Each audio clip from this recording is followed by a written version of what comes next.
الرحمن الرحيم بسم الله الرحمن الرحيم بسم الله الرحمن الرحيم اقرأ باسم ربك الذي خلق باسم ربك الذي خلق باسم ربك الذي خلق Ассаламу алейкум, құрметті көрермендер. Өздеріңізбен бірге Құран оқып үйренейік сабағымыздың 8-ші дәрісін бастаймыз. بسم الله الرحمن الرحيم بسم الله الرحمن الرحيم بسم الله الرحمن الرحيم Құран иманды көтерудің ұлы құралы. Құран Алланың берік тұтқасы, әрі ашық нұры. Ол тұтқадан ұстағанды Алла өзі сақтап, ол нұрға ергендерді Алла өзі құтқарады. Жаратушы Алла Тағала Құранды бір кітап етіп, бір уақытта түсірмеген. Адамдардың дінде тұрақты болып, имандарын көтеріп отыру үшін белгілі уақыттар арасында бөлім-бөлім етіп түсірген. Ол Алла өз кітабында, және кәпір болғандар, неге оған Құран бір бүтін жинақ болып түсірілмеді десті. Біз Құранмен жүрегіңді бекем ету үшін осылай бөлек-бөлек етіп түсірдік. Және саған оны анық етіп оқыдық. Олар саған бір мысал келтірсе, біз саған ол мысалға жауап ретінде ақиқатты және көркем түсінікті келтірдік деген. Құран не себептен иманды көтерудің басты құралы деп саналады? Өйткені Құран жүрекке иманды орнатып, Алламен болатын байланыс арқылы нәпсін тазалайды. Әнфал сүресінің 2-ші аятында нағыз мүміндер Алла еске алынса, жүректері жазасынан қорқып, діріл қағатын, оларға Алланың аяттары оқылса, имандары артып, Раббыларына тәуекел қылатын жандар делінген. Өйткені Құран жүрекке байсадылық пен саламаттылықты орнатады. Сондықтан оны жамандықтар мен бүліктердің құйынды желдері теңселте қоймайды. Және адам жүрегі Алланы еске алумен тыныштық табады. Өйткені Құран мұсылманға айналасында болып жатқан оқиғалардың шынайы суретін көруге және оларды дұрыс түсінуге мүмкіндік береді. Әрі Құран оған болып жатқан істерге дұрыс үкім шығара білу таразысын ұсынады. Сондықтан оның үкімі оқиғалар мен адамдардың өзгеруіне қарай өзгерместен тұрақты болады. Өмірлерін Құранмен байланыстырып, оны оқуға, жаттауға, мағыналарына ой жіберіп, тәпсірін түсінуге ден қойып жүрген жандардың Алла алдында имандары кемелдене беретіні айқын нәрсе. Құран ұсынған қағидаларды өмірлік мұратымызға айналдыру, рухымызды күшейтіп, иманымызды көтеретіні ақиқат. Сол арқылы тура жолдан таймай, моральдық, материалдық игіліктерге қол жеткізетінімізге күмән жоқ. Ендеше рухани тазалыққа қол жеткізіп, адамгершіліктің биік сатысына көтеретін Құран кәрім кітабынан көз жазып қалмайық. Бисмиллахир-рахманир-рахим. Бисмиллахир-рахманир-рахим. Бисмиллахир-рахманир-рахим. Ал енді жаңа сабағымызға көшпестен бұрын өткен сабақты бір қайталап алайық. Өткен сабағымыз бөлек әріптер болатын, е? Біз бұл әріптердің Құран сүрелерінің кейбірінің басында келетіндігін айттық. Және әріптердің кейбірінің үстінде келген қызыл ерек сызықтың сол қызыл ерек сызыққа байланысты әріптің 6-ға дейін созылып оқылатындығын ескеріп өткен болатынбыз. Алмас, бірінші жолдан бастап оқимыз. Алиф лам мим. Дұрыс. Келесі сөз. Алиф лам мим сод. Дұрыс. Келесісін. Алиф лам ра. Дұрыс. Алиф пен ра созылмайды, тек Лам созылады. лам ғана созылады. Келесін оқимыз. Алиф лам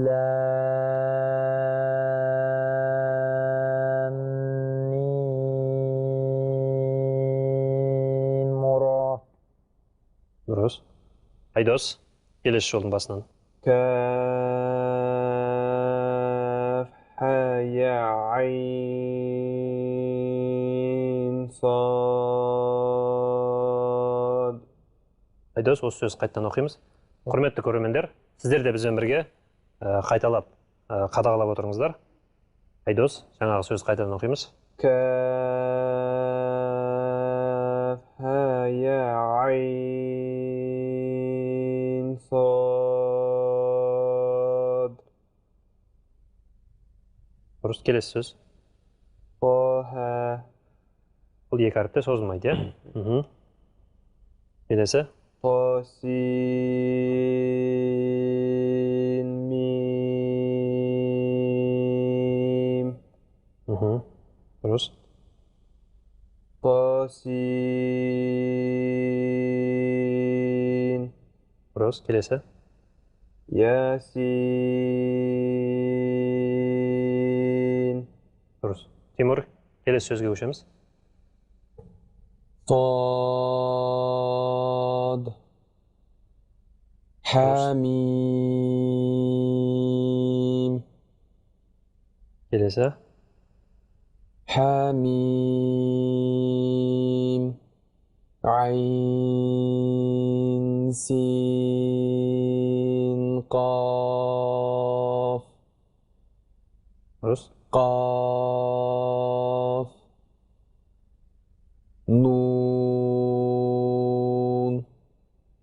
Соңғы қаф пен нун сүресіндегі созылулар сәл қысқа болды. Қайтадан оқимыз. Созыңқырап. قاف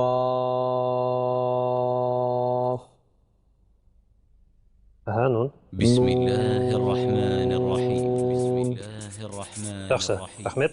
Өткен сабақты меңгергендердің көрініп тұр.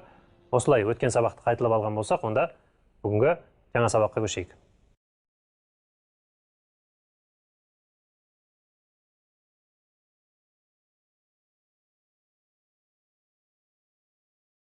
Құрметті көрермендер, шәкірттер, бүгінгі сабағымыз харакат деп аталады.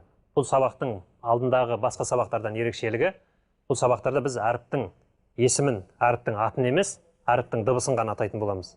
Харакат дегеніміз мына үш белгі. Әріптің үстінде тұратын көлденең сызық, әріптің астында тұратын көлденең сызық, әріптің үстінде тұратын үтір секілді сызық. Осы үш белгіні араб тілінде харакат деп атайды. Бұл харакаттардың орны әріптің үсті және әріптің асты. Жоғарыда айтып өткендей, біз осы харакаттар қосылған кезде өтетін сабағымыз ол әріптің тек дыбысталуын ғана айтатын боламыз. Әріптің тек қана дыбысталуын ғана айтатын боламыз. Алдыңғы сабақтарда біз осыған дейін әріптің аталуын айтып келген болсақ, алиф әріпін алиф дедік, бә әріпін бә дедік, жим дедік, қаф дедік, сад дедік, сол секілді әріптердің атын атадық қой. Енді біз харакаттардың қосылуына байланысты әріптердің дыбысын ғана атаймыз. Және, құрметті көрермендер, сабақтарымыздың барысында бірінші сабағымыздан бері ескеріп келе жатқан үш түрлі нәрсе бар екенін айтып жатырмыз. Біріншісі ол әріптерді бір-біріне шатастырмас үшін әріптердің таңбасы, сосын әріптердің жуан жіңішкелігі және әріптердің шығу орындары. Шығу орындары демекші, әріптің қай жерден шығатындығына байланысты сол жерден шығара білу және әріптің жуан және жіңішке екенін ескере отырып өту. Енді алдарыңда тұрған әріптер бірінші сабақта өткен Құран әліпбиі. Құран әліпбиінде келген әріптер. Осы әріптердің асты үстіне жаңағы жоғарыда айтып өткен харакаттардың асты үстінде жалған тұрған байқап тұрмыз. Біз әріптерді танимыз, тек қана қазір харакаттарды ғана таныстырып өтетін болсақ, онда әріптерге сол харакаттарды оп-оңай қосып оқып кете алатын боламыз. Бірінші харакат ол әріпке қосылған кезде ә деген дыбыс береді. Әріпке қосылған кезде ә деген дыбыс береді. Екінші харакат әріпке қосылған кезде ол и деген дыбыс береді. Әріпке и деген дыбыс қосылады. Үшінші харакат ол әріпке қосылғанда у деген дыбыс береді. Әріптің өзінің аты аталады, сосын у деген дыбысты қосып айтатын боламыз. Сонда бар болғаны осы үшеу ақ. Ә, и, у ғана, иә? Енді басынан бастап біз әріптерге осы харакаттарды қосып оқитын болсақ, мына көрініп тұрған әріпіміз бұл бірінші алиф деген әріп болады, не? Алиф әріпіміздің беретін дыбысы қандай еді, Алмас? А болатын, не? Алиф әріпімізді а дейтін болсақ, оған жаңағы үстіндегі харакат қосылған кезде ол өзі а деген дыбыста қалады. А астында қосылып тұрған иге айналады, и дейміз. Алифтің үстінде жаңағы түріміз тұрғандықтан оны у деп айтамыз, е? А, и, у. А, и, у. Мына әріпіміз қандай еді? Ха әріпіміз еді, е? Ха әріпі қандай дыбыс беретін еді, Айдос? х дыбысын беретін еді, иә. Енді х дыбысымызға түсіндегі харакатты қосамыз. Ха деген дыбыс. Ха деген сөз шығады бізде. Астында тұрса и дедік, иді қосамыз, хей болады. Үстінде ху деген дыбыс қосылады, ху деген дыбыс берді бізге. Қалай болды? Сонда Айдос оқимыз. Ха, хей, ху. Дұрыс. Мына әрпіміз қандай еді, Тимур? Айн. Айн әрпі. Айн әрпінің беретін дыбысы ра деген дыбыс еді. Ра деген дыбыс. Үстінде харакат қосылды, а болады. Астында харакат қосылды, ай болады. Үстінде тұр харакат қосылды, оу болады. Сонда а, ай, оу. Біз тағы да ескеріп өтетін нәрсе осы жерде. Әріп жуан болатын болса, оған қосылған харакат та жуан болып шығады. Әріп жіңішке болатын болса, оған қосылған харакат та жіңішке айтылатын болады. Байқағандай, ә әріпіміз біз жіңішке. Оған қосылған харакатымен ә, хи, ху. Жіңішке ғана еркін шығады, ал айн әрпіміз жуан әріптерге жататын болғандықтан, оған қосылған харакатымыз а, ай, оу. Өзі жуан болғандықтан, оның харакаты да Жуан болады. сол ретпен жуан болып шығады. Одан ары қарай келесі әрпіміз Алмас ха әрпі болатын. Ха әрпіне дыбысталуы х болатын. Оған үстінде харакат қосылды. Ха, астында хи, ху. Кән бірге қайталаймыз. Ха, хи, ху. Бұл жерде ха әрпінің шығу орнын жақсылап ескеруіміз керек. Шығу орны ол тамақтан қысылған күйде шығады дедік. Және күшпен шығады дедік, екпінмен шығады дедік. Қайтадан ха, хи, ху. Келесі әрпіміз Айдос ғайн әрпі болатын. Ғайн әрпіне харакаттарды қосамыз. Ға, ғи, ғу. Ғайн әрпінің жуандығына байланысты харакаты да жуан шығып тұр. Ға, ғи, ғу. Алмас, басынан бастап оқып өтеміз. А, и, у. Дұрыс. Ха, и, у. Дұрыс. А, ай, Хи, у. Дұрыс. Келесі. Ха, хи, ху. Жоқ, қайтадан оқы. Ха, хи, ху. Дұрыс, енді дұрысталды. Келесі әріп. Ға, ғи, ғу. Ға, ғи, ғу. Дұрыс. Айдос, басынан бастап. А, и, у. Дұрыс. Ха, хи, ху. Жақсы. А, ай, у. Дұрыс. Ха, хи, ху. Дұрыс. Ға, ғи, ғу. Дұрыс. Тимур, сен оқып көр, басынан бастап. А, и, у. Жақсы. Ха, хи, ху. А, ай, ау. Дұрыс. Ха, хи, ху. Дұрыс. Ға, ғи, ғу. Дұрыс. Енді ары қарай өздерің әріптерді танисыңдар. Мен айтпаймын, өздерің қосып, өздерің жаттығу жасайтын боласыңдар. Кәні, Алмас, қандай әріп еді? Ха әрпі. Ха әрпі болатын. Харакат қосамыз, қалай болады? Ха болады. Ха, дұрыс. Мынау? Хи, Хи, ху. ху, дұрыс. Келесі? Қос әрпі. Қаф әрпі, иә? Қа деген дыбысты береді. Харакат қосқанда Қаф әрпіміз жіңішке ме еді, жуан беді? жуан. Жуан болды. Жуан әріпке харакат қосылып тұр. Онда жуан шығарамыз, иә? Қа, қи, қи, қу. қу, дұрыс. Келесі әріп қандай еді? Кәф әрпі. Кәф әрпі болатын, дұрыс. Ка, ки, ку. Дұрыс. Қане Айдос, келесі әріп? Келесі Қандай әріп еді? шин әріпі. Шин әрпі. Харакат. Ша, Дұрыс. шин, Шин емес. Біз әріптің атын ғана атаймыз дедік. Харакатты ғана қосамыз. Қалай болды? ши, Ши, дұрыс. шу. Шу, дұрыс. Келесі қандай әріп еді? Келесі я әріпі. Я әрпі болатын. Я.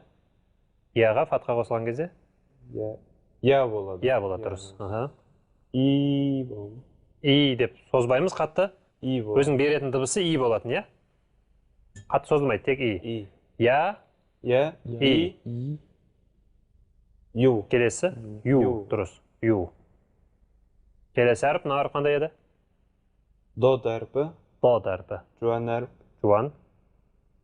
Қосылған қаракатты да жуан шығу керек. Жуан шығады. До. До, дұрыс. Ди. Ди. Жуандатамыз тағы да. Ди. Ди. Ди. Ди. Ди болса, онда біздің до әрпіміз жіңішке болып қалады. Ди болмайды. Ди. Жуан. Ди болып айтылу керек. Ди.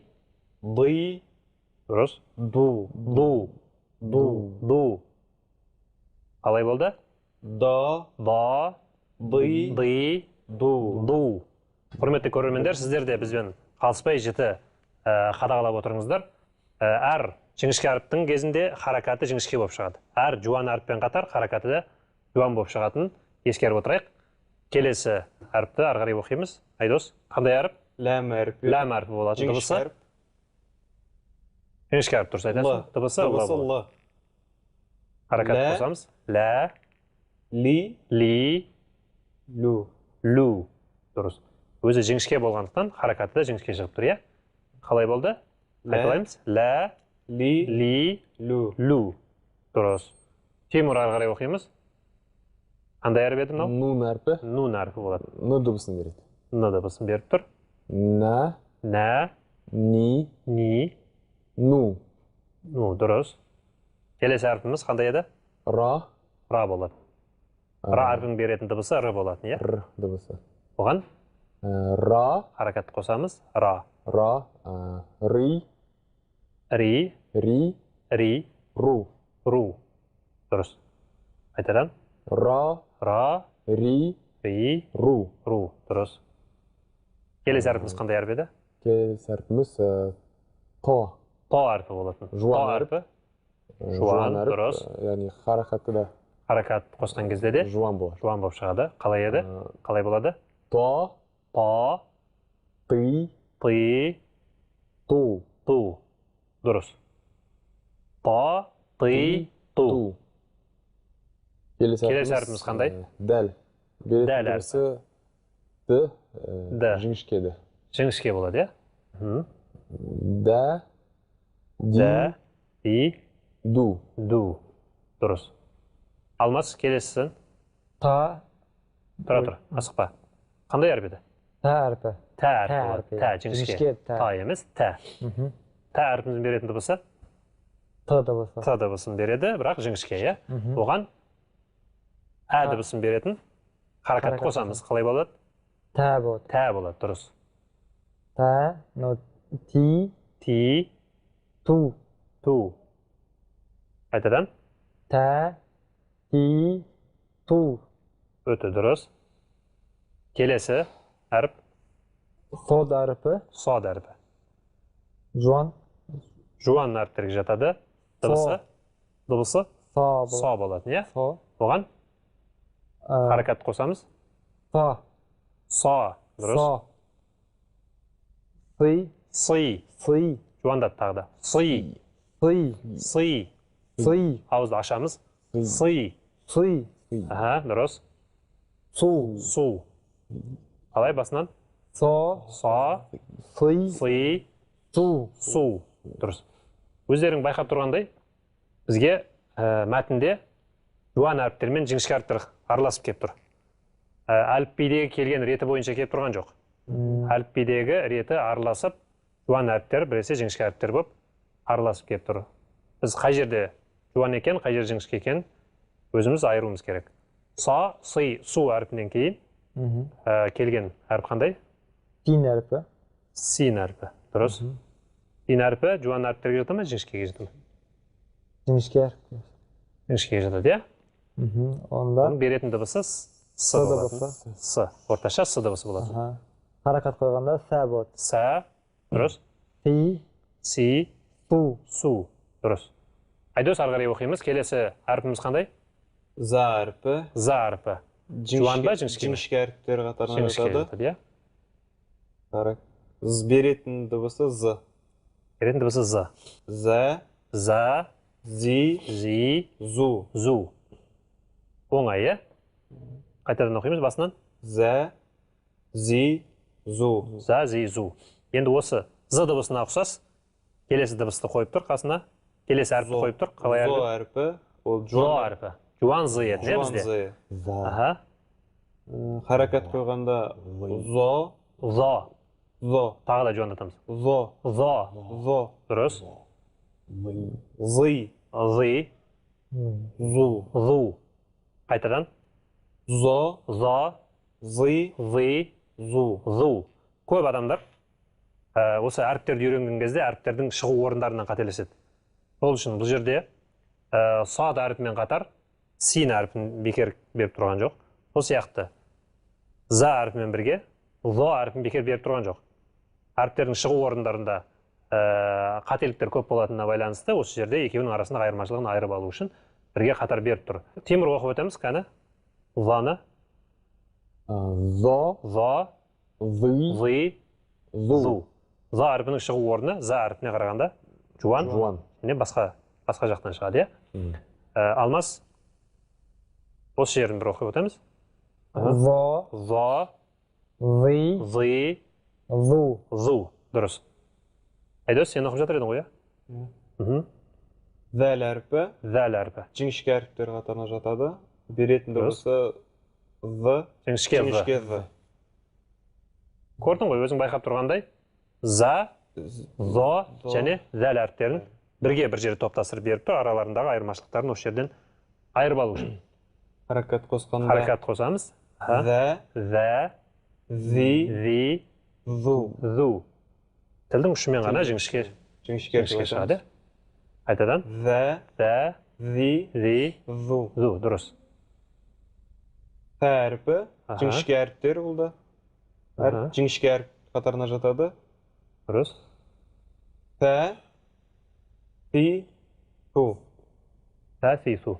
Мінекей, құрметті көрермендер, өздеріңіз де байқап отырғандай, берілген мәтіннің ішінде Құран әліпбиінің барлық әріптері толық келіп тұрған жоқ.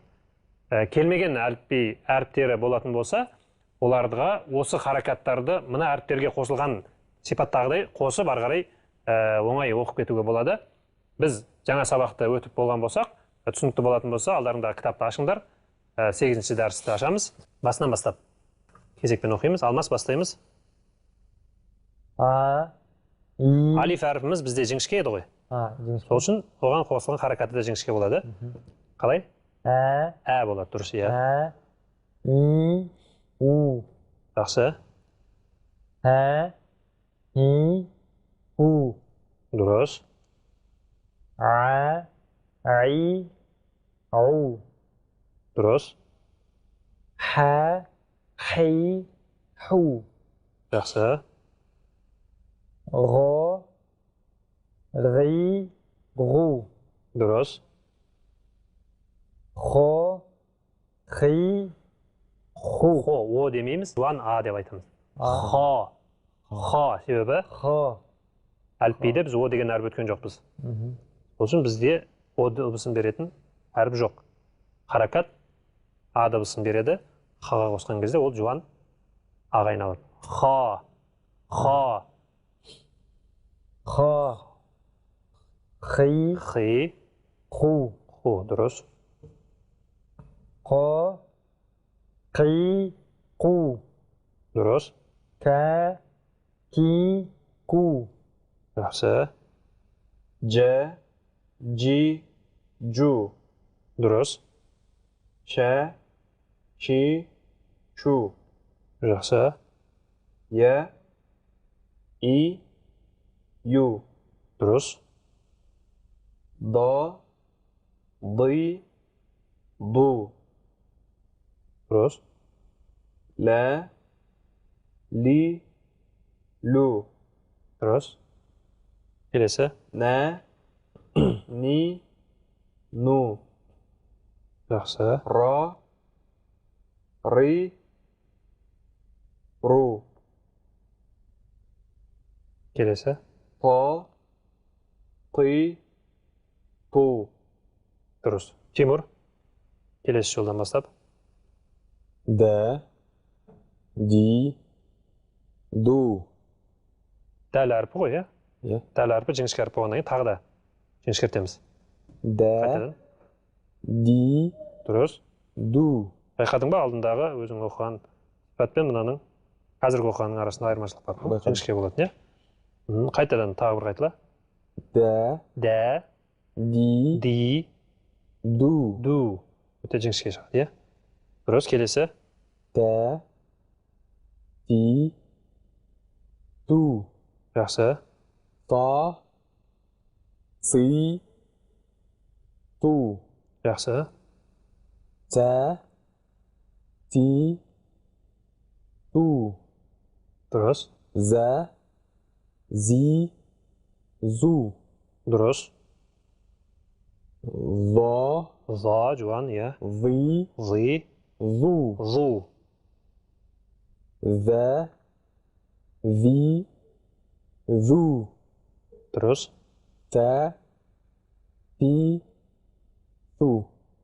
Рахмет, шәкірттер. Бүгінгі жаңа сабақты тез меңгеріп алдық. Енді осы әріптер, осы аталған қаракаттермен қай жерде болса да емін-еркін тани алатындай мүмкіндікке қол жеткіздік. Мінекей, құрметті көрермендер, сіздер де бізбен бірге шәкірттермен қалыспай оқып отырған болсаңыздар, осы амалдарыңызбен Құранға тағы да бір табан жақындаған болып есептелесіздер. Келесі жаңа сабақтарда жолыққанша Алланың берекетімен сәлемінде болыңыздар.